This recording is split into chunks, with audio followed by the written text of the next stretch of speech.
Hello everyone at home. I hope everyone is okay. May you please keep safe, wear your mask, sanitize your hands, and also stay at home. So now I want us to make a recap on our sounds. We do have these letters, so let's make a recap on the sounds. This one is A for apple, B for banana, K for caterpillar, D for duck, A for egg, F for fly, G for goat, H for hippo,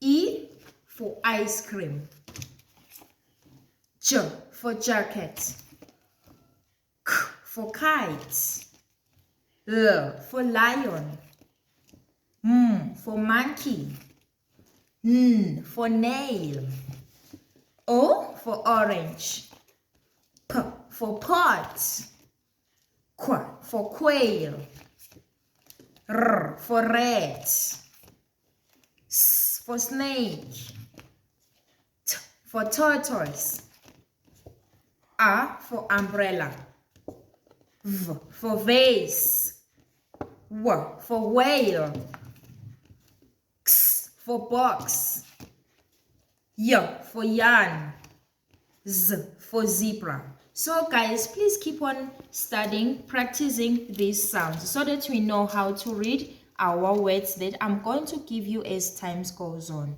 Thank you. Bye.